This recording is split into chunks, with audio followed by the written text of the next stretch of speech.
My doctor looked at my chart and asked, "How are you handling the pregnancy?" I laughed. "I think there's been a mistake. I'm a man." Dr. Dill's face softened into this understanding expression. "I understand, and we support you here. This is a safe space." She reached across the desk and patted my hand. What the hell was happening? No, seriously, I'm literally just a regular dude here for a while. The door opened, and a nurse walked in, carrying prenatal vitamins and a stack of pamphlets. The top one read, "Your Journey, Pregnancy During Transition." She set them down gently like I might spook. "Your identity is valid, honey. We see lots of pregnant men here." My brain short-circuited. I just moved to this city 3 weeks ago for a software job. Nobody here knew me. The nurse was already on the phone.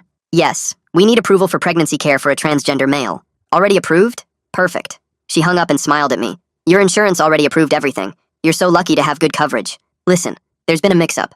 I cannot be pregnant. I don't have the equipment." They exchanged this knowing look that made me want to scream. Dr. Dill typed something into her computer. "Would you like to speak with our high-risk pregnancy specialist? Sometimes denial can be dangerous for the baby. The baby that didn't exist. In the uterus I didn't have." The nurse was already texting someone. "Dr. Yazir can squeeze you in. She's wonderful with trans pregnancies. Will your partner Igor be joining?" "Who the EF is Igor?" The words exploded out before I could stop them. The nurse rubbed my shoulder. "Mood swings are perfectly normal in your first trimester, especially with the hormones from transitioning." I grabbed my jacket and walked out. They called after me about prenatal care, but I kept moving. The apartment building's group chat was blowing up when I parked. I opened it expecting complaints about parking. Instead, "Congrats to 6B on the pregnancy. So brave. My cousin is trans and pregnant too. Gender reveal party in the courtyard?" These people I'd never met were planning my baby shower. I was typing a frantic message to clear things up when my new boss called. "Hello, sir. HR just informed me about your pregnancy. We'll need to adjust your workspace for safety. No more server room duties." My career was literally being derailed. "Charlie, I'm not pregnant. Someone's playing a prank." He chuckled like I'd made a dad joke. "Take all the time you need to process. We support you. And hey, you'll always be a real man to me." My phone was ringing nonstop. Unknown numbers. I answered one. "Hi. This is Chelsea from Transparent Magazine. We'd love to feature your pregnancy journey." I hung up. Another call immediately. "Is this the viral pregnant trans man? I'm a documentary filmmaker -- block." Another. "Your story inspired me to start trying with my husband." I recognized the next number. My landlord. "FYI, you'll need to add the baby to the lease. Also, the couple in 2A wants to throw you a shower in the community room." Even my housing was now affected. I sat in the pharmacy parking lot Googling myself. There it was. A whole Facebook profile I didn't create. Photos of me with some random guy labeled Igor. Ultrasound photos. A baby registry. The clinic system logs had shown St. Mary's. My college roommate Declan was doing his residency there. The same Declan whose wife was pregnant. The same Declan I joked with about having sympathy pregnancy when I felt nauseous from bad Thai food. I called him from the parking lot. He picked up laughing. "Did your mom call yet?" She's so excited. My vision went red. "Declan, what did you do?" His cackle got louder. "Remember when you said you felt more pregnant than my wife? I gave you the full experience. Created a whole medical profile. Pregnant trans man. Posted in support groups. Even made you a boyfriend named Igor." The next call was from building security. "Sir, there's a news van here saying you're expecting?" I looked up. A no-name college news crowd was setting up in the parking lot. A reporter was already approaching cars asking about the inspiring pregnant man in 6B. I locked myself in my apartment. Good riddance. Until a week later, when I saw Declan at a restaurant with Isa. The nurse from the clinic I'd been working up courage to ask out for months. She was laughing at something on his phone. That's when I realized this was never about a prank.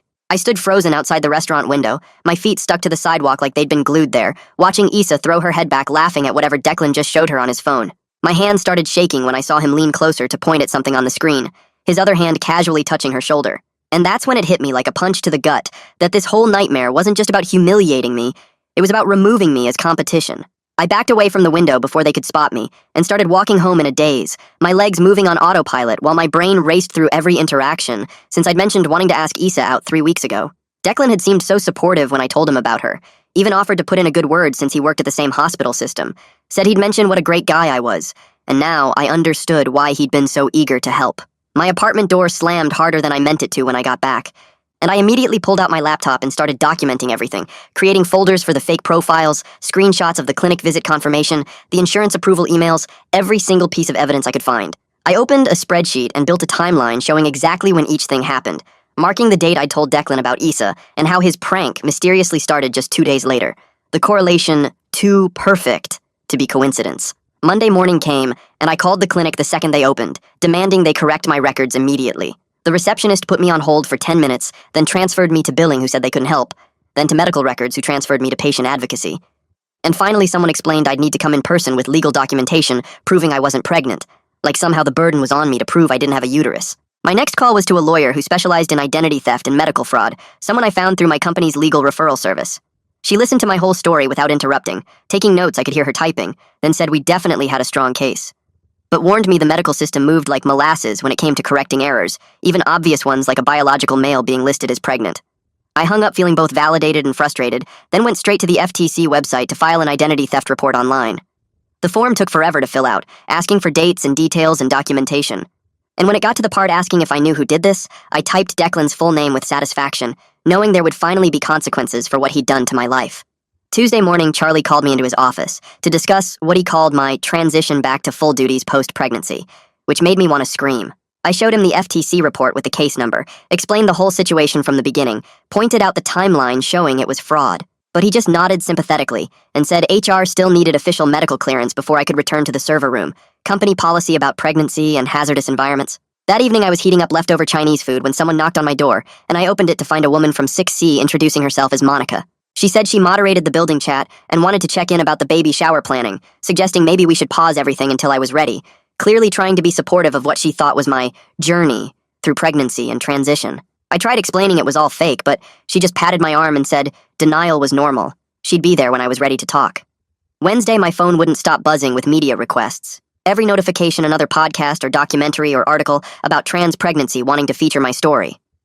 I declined them all with the same copied message about privacy, but then one reporter mentioned they'd already interviewed my partner, Igor, for their piece, which sent actual chills down my spine, because whoever was pretending to be this fictional boyfriend was taking this way too far. Thursday morning brought an email from my landlord with an attached addendum to my lease, requesting an increased security deposit for the baby, citing potential property damage from children and the need to baby-proof the apartment. I immediately forwarded it to my lawyer, who replied within an hour saying she was adding it to our growing list of damages from Declan's fraud, the financial impact now including my career, my housing, my insurance premiums, and my reputation in ways I was still discovering. Friday morning, my lawyer called to say she'd sent cease and desist letters to every platform hosting those fake profiles.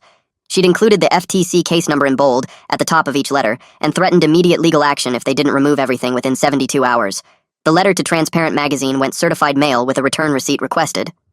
She also reported the fraudulent medical records directly to St. Mary's Hospital Compliance Department, which triggered an automatic investigation into their system security. The compliance officer promised to review every single access log from Declan's account, going back 6 months. I spent the rest of the morning organizing screenshots of every fake post, every profile, every message into labeled folders on my laptop.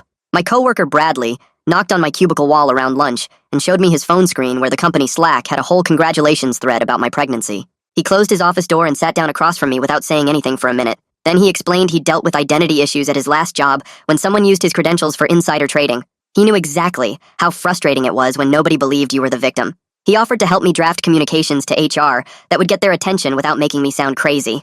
That afternoon, I got an email about the upcoming apartment building board meeting with the agenda attached as a PDF. Item 4 was literally planning baby shower for 6B with Monica listed as the discussion leader. I walked down to her apartment and knocked until she answered.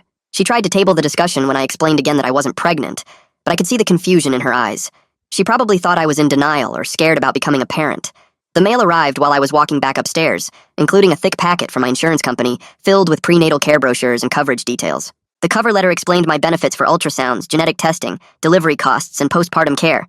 To stop the coverage, they needed an official physician statement confirming I wasn't pregnant.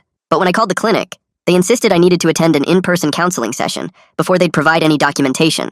They scheduled me for the following Tuesday at 2 o'clock. I asked my lawyer if her paralegal could come as a witness, and she agreed immediately. The weekend passed in a blur of organizing evidence and fielding confused texts from coworkers who'd seen the Slack thread. Tuesday came, and I walked into that same clinic with the paralegal beside me, taking notes on a yellow legal pad. Dr. Dill spent 20 minutes talking about pregnancy denial and how dangerous it could be for the baby's health. She showed me pamphlets about trans men who'd given birth successfully. She asked about my support system and whether I felt safe at home. The paralegal kept writing everything down without commenting. Finally, after going in circles for almost half an hour, Dr. Dill agreed to review my actual medical history from before the fraudulent entries. She pulled up my real records from my previous doctor and saw years of normal male physicals with no indication of any female anatomy. Her face went pale as she compared the timestamps and realized the pregnancy records were all entered remotely through the hospital system, not during any actual visit. She printed out a statement confirming I had never been her patient for pregnancy care and that the records appeared to be fraudulent. That evening, I sat in my car for 10 minutes before finally texting Issa directly to explain everything that had happened. I kept it short and factual, explaining how Declan had created the whole pregnancy story as a prank that got out of control. The message showed as read almost immediately, but she didn't respond. 3 days passed without any reply. Wednesday morning, HR sent an official email removing me from all server room duties, effective immediately due to pregnancy safety protocols. They emphasized my salary would remain the same, but I couldn't access any areas with electromagnetic equipment until medical clearance was provided. This basically killed my path to senior developer, since server architecture was a core requirement for the promotion. My lawyer immediately drafted a detailed letter to my employer, explaining the identity theft situation and requesting temporary accommodation while we resolved the fraud. She attached the FTC report, the clinic's correction statement, and correspondence with the hospital showing they were investigating. HR responded that they'd review the documentation, but couldn't change my duties without following proper procedures. The following Monday, I had to meet with the compliance officer from St. Mary's in a small conference room at their administrative building. I brought my timeline printed out with every event marked clearly, folders of screenshots showing the fake profiles and posts, and a transcript of Declan's phone confession that I'd managed to record on my laptop. The investigator was a serious woman in her 50s who took detailed notes about everything. She asked specific questions about dates and times, cross-referencing my answers with something on her laptop screen. She showed me access logs, proving all the fraudulent entries came from Declan's login credentials during his scheduled shifts. She had me sign several forms, authorizing them to use my testimony in their internal review process. Before I left, she mentioned that falsifying medical records was grounds for immediate termination from the residency program and could affect his medical license. The investigation would take several weeks, but she seemed confident they had enough evidence to take action. 2 days later, my phone rang with Declan's number while I was reviewing server logs at work. I almost didn't answer, but figured I should hear what excuse he'd cooked up this time. His voice sounded different, nervous instead of cocky like before. Listen, man, things got out of hand with that joke. I stayed quiet and let him keep talking while I recorded the call on my laptop. The hospital's asking questions, and I need you to tell them it was just a misunderstanding between friends. My grip tightened on the phone as he kept going.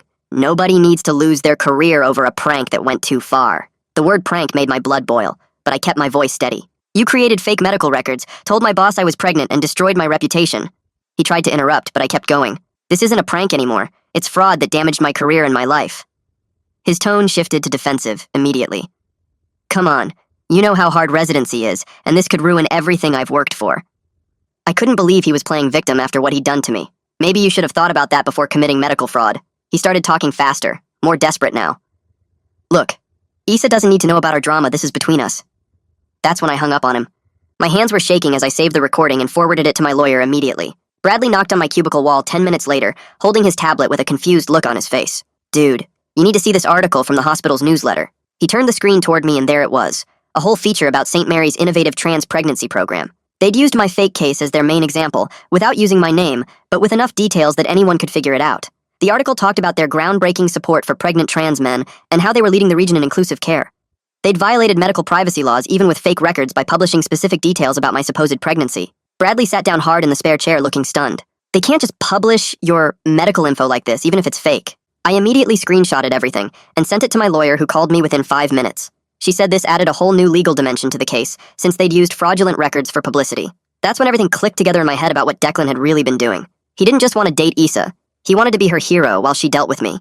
He'd painted himself as the supportive friend helping her handle the difficult trans patient who had a crush on her. The whole pregnancy story gave him a reason to comfort her about dealing with my supposed mood swings and denial. He'd manufactured the perfect narrative to make himself look good while making me look unstable. My phone buzzed with an unknown local number that afternoon. The woman identified herself as a reporter from the city paper investigating medical identity fraud cases. She'd gotten wind of my situation through sources at the hospital and wanted to verify facts for her story. I agreed to speak on background only, meaning she could use the information but not quote me directly. We met at a coffee shop downtown, where I showed her the fake profiles, the insurance documents, and the clinic's correction letter. She took photos of everything while asking detailed questions about the timeline and who was involved. She seemed particularly interested in how the hospital's systems had been compromised so easily. After she left, I spent the entire evening at my lawyer's office organizing evidence into a comprehensive packet. We printed every screenshot of the fake Facebook profile, with timestamps clearly visible. We organized each fake post chronologically to show how Declan had built the false narrative over time. The insurance communications went into a separate folder showing the financial fraud aspect.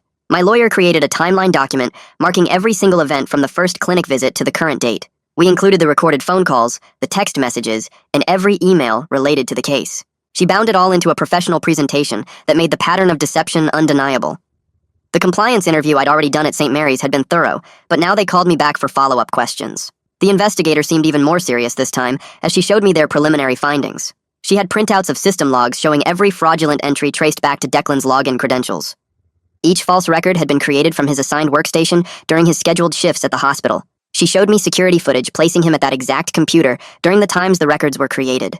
The digital trail was perfect and directly linked every single fraudulent entry to him personally. 3 days after that, Issa finally responded to the message I'd sent her weeks ago. Her text was short, but seemed genuine about not knowing the pregnancy was fake. She said Declan had told her I was struggling with my identity and going through a difficult time. She needed time to process that he'd lied to her about everything, including my supposed mental state. I didn't respond, because there wasn't really anything left to say between us at this point.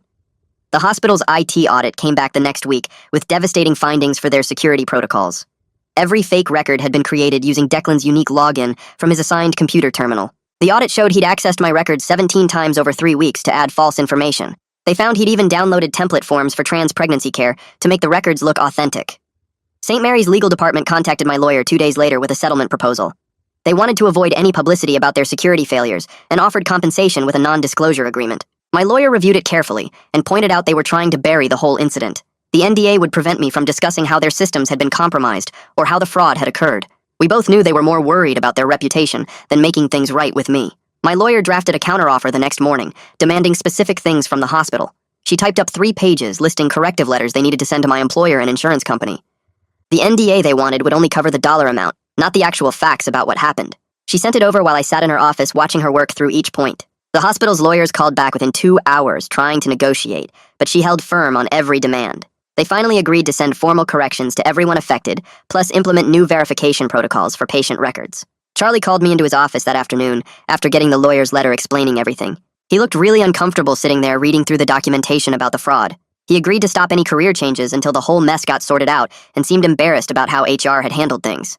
The building's monthly meeting was that evening in the community room, and I knew I had to show up. Monica had put me on the agenda to address the pregnancy rumors once and for all. I stood up in front of 40 neighbors holding the hospital's correction letter. I explained that I was never pregnant, and it was all medical fraud by someone at the hospital. The room went dead quiet while people processed what I was saying. Some neighbors looked skeptical, like I was making excuses, while others shifted uncomfortably in their chairs. One guy actually asked if I was sure I wasn't just in denial, which made my blood boil. I sat down and let Monica move to the next topic, while people whispered among themselves. The next morning, I filled out the complaint form for the state medical board about falsified medical records. The form asked for specific dates and documentation, which I had ready thanks to my lawyer's organization. I attached copies of the fraudulent records and the hospital's admission that they were fake. Even though Declan was still in residency, this complaint could affect his whole medical career. I mailed it certified with return receipt requested to make sure they got it. Transparent Magazine sent an email 2 days later saying they were removing their article about my journey. Chelsea wrote that their legal department reviewed my lawyer's letter and decided to retract everything. She mentioned the Internet Archive still had copies, but there was nothing they could do about that. The fake social media profiles started vanishing one by one as the platforms processed my fraud reports. Facebook took down the whole fake profile with Igor, and the baby registry disappeared from Amazon. Each notification about a successful takedown felt like getting a small piece of my life back. Twitter removed 3 fake accounts that had been posting about my pregnancy journey. Instagram deleted the profile with all the ultrasound photos Declan had posted. Even LinkedIn removed a fake profile someone had created showing me as a diversity speaker. St. Mary's finally sent out the official correction letters a week later to everyone involved. The letter to my insurance company stated clearly that no pregnancy existed and all records were fraudulent. They sent the same letter to my employer's HR department and to the clinic where this whole nightmare started. Each letter had the hospital administrator's signature and an official seal making it impossible to ignore. The insurance company called to confirm they'd removed all the false claims from my account. HR sent an email saying they'd updated my file and removed all the pregnancy-related restrictions. Even the clinic called to apologize for the confusion and confirm they'd corrected their records. Word got back to me through the hospital grapevine that Declan had been placed on administrative probation. He had to complete 30 hours of ethics training and couldn't see patients without supervision. The medical board's investigation was still pending, but the hospital had already started disciplinary action. His residency director apparently tore into him during a meeting about professionalism and ethics. Part of his probation required writing a formal apology letter, which arrived through official channels 2 weeks later. The letter read, like something his lawyer wrote with careful language about taking responsibility for poor judgment. He acknowledged creating false medical records, but avoided saying why he did it, or mentioning Issa at all. The whole thing felt hollow and calculated rather than genuine remorse for what he'd done. I didn't bother responding since there was nothing left to say between us. Issa finally texted, asking if we could meet for coffee to talk about everything that happened. We met at a shop downtown where she looked tired and stressed sitting across from me. She said she had no idea the pregnancy was fake until the hospital investigation started, Declan had told her I was going through identity issues, and she believed his story about supporting me. She admitted she should have questioned why the whole thing seemed so strange and complicated. We talked for an hour about how he'd manipulated both of us to get what he wanted. She apologized for not realizing sooner that something was wrong with his story about me. The conversation stayed polite, but we both knew there was too much damage for any kind of friendship. She mentioned transferring to a different hospital unit to get away from all the drama. I told her I understood, and we parted ways, knowing we'd probably never speak again. Actually, she called me back 10 minutes after I left the coffee shop and said she needed to tell me something important. We met again that same afternoon at a park bench near the hospital where she worked. She sat down and started talking fast about how Declan had been texting her for weeks before the whole fake pregnancy thing started. He'd told her I was going through some kind of identity crisis and needed support from medical professionals who understood trans issues. She showed me screenshots on her phone of him saying I was in denial about my transition and that helping me accept my pregnancy would be part of my healing journey. The dates on those messages were from before he even created the fake medical records. She said she felt sick realizing how he'd set everything up to make himself look like the caring friend while making me seem unstable. The worst part was when she admitted he'd started asking her out. The same week, the news van showed up at my apartment. She transferred to pediatrics the next day just to avoid seeing him in the halls.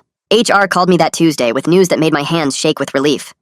The correction letter from the hospital had finally cleared everything up, and they were removing all pregnancy restrictions from my file immediately. Charlie met with me that afternoon to go over the details and said I could return to the server room starting the next morning. He looked embarrassed when he admitted they should have verified the medical claims before changing my work duties. The damage to my promotion timeline was already done, though, since they'd hired someone else for the senior developer position while I was restricted. Charlie said they'd consider me for the next opening, but we both knew that could be months away. Monica posted in the building chat that night, explaining the whole situation without using anyone's names. She wrote that a resident had been victim of medical identity theft and asked everyone to respect their privacy going forward. Some neighbors replied with apology messages saying they felt terrible about planning the baby shower without checking first. Others stayed quiet, but I could feel the cold looks when I passed them in the hallway. Mrs. Queen from 4B actually knocked on my door to apologize in person and brought cookies she'd baked. The guy from 2A who'd wanted to throw the shower just avoided eye contact completely whenever we crossed paths. I spent 3 hours that weekend writing up my whole experience for an online privacy forum without naming Declan or the hospital. I stuck to the facts about how someone with medical system access created fake records that spread through insurance systems and social media. People responded with their own horror stories about identity theft and medical fraud. Someone who worked in the hospital IT explained how easy it was to alter records if you had the right access level.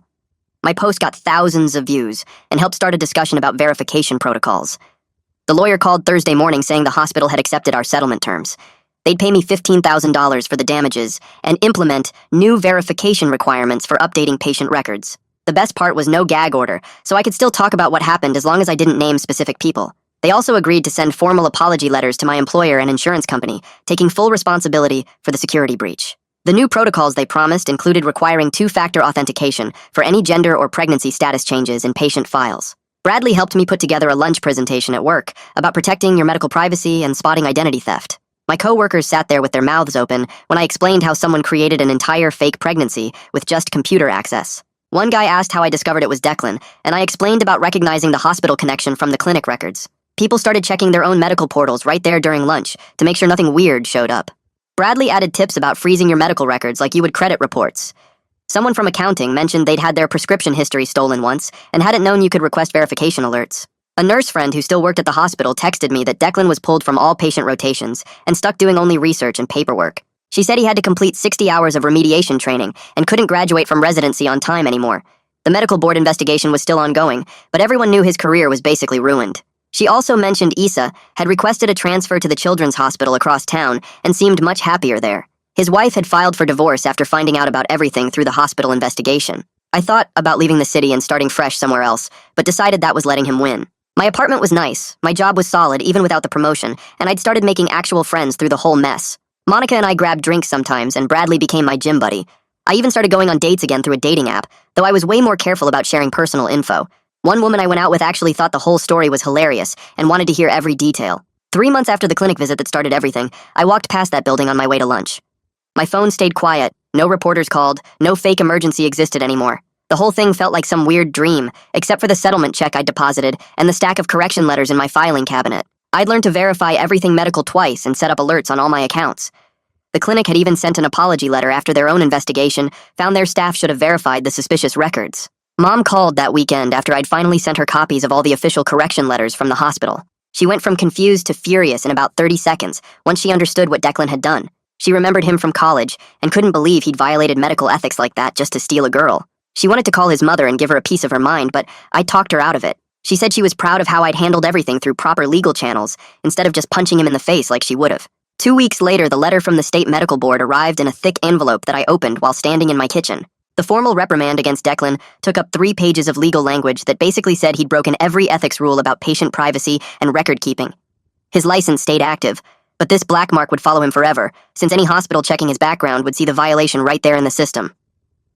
I took a photo of the key paragraph and sent it to my lawyer, who replied that this was better than we'd hoped for. The promotion meeting with Charlie happened 6 months after everything started, instead of right on schedule like it should have been. He sat across from me in the conference room shuffling papers while explaining that my handling of the whole mess actually showed real leadership, even though the situation itself was completely insane. The senior developer title came with a nice raise and access to better projects, but I couldn't help thinking about those lost 6 months when other people got promoted ahead of me. Monica knocked on my door that evening with a bottle of wine to celebrate the promotion she'd heard about through the building gossip network. We sat on my balcony drinking, and she told me stories about other crazy stuff that had happened in the building over the years, though nothing quite matched a fake pregnancy scandal. She helped me figure out which neighbors to avoid and which ones were actually cool once you got to know them. We started having regular Thursday night drinks, where we'd watch terrible reality TV, and she'd update me on building drama that didn't involve me for once. A full year passed before I felt like my life had really settled back to normal. My work projects were going great, with the senior title opening doors to more interesting assignments. The friends I'd made through the whole disaster turned out to be keepers who knew the full story and could laugh about it now. I started dating this woman from my rock climbing gym, who thought the whole saga was the most entertaining first date story she'd ever heard. She kept asking for more details about the fake boyfriend, Igor, and whether I'd kept any of the pregnancy pamphlets as souvenirs. My buddy from the hospital texted me that Declan had finished his residency, but was having major trouble landing a real job. Every decent hospital ran background checks, and that medical board reprimand popped up immediately, making them pass on his application. His wife had divorced him after the investigation revealed how he'd manipulated both me and Issa to break us up before we even had a chance. He ended up taking some clinic job in a small town 3 hours away, where they were desperate enough to overlook his record. I ran into Issa at a coffee shop downtown on a random Tuesday morning when we both reached for the same newspaper someone had left on the counter. We both froze for a second before laughing at the awkwardness of it all. She was doing great at the Children's Hospital and had just gotten certified in some specialized pediatric procedure. We chatted for maybe 10 minutes about work stuff and carefully avoided mentioning Declan or the whole mess. There wasn't any romantic spark anymore, but no hard feelings either, since we'd both been victims of his scheme. She mentioned she was engaged to someone from her hiking club and seemed genuinely happy. My lawyer emailed me an article about a new court case where someone cited my situation as legal precedent for medical identity theft. The judge had ruled in favor of the victim, using my case as an example of how these violations could spiral out of control and cause real damage. Other people dealing with similar fraud would have an easier path to getting justice and compensation now. The legal database had my case listed as a reference point for identity theft involving medical records and false pregnancy claims. Bradley forwarded me the article too, with a note saying I'd accidentally become famous in legal circles, even if my name was redacted from the public documents. Life settled into the best kind of boring routine, where work challenges were actually about debugging code instead of explaining fake pregnancies.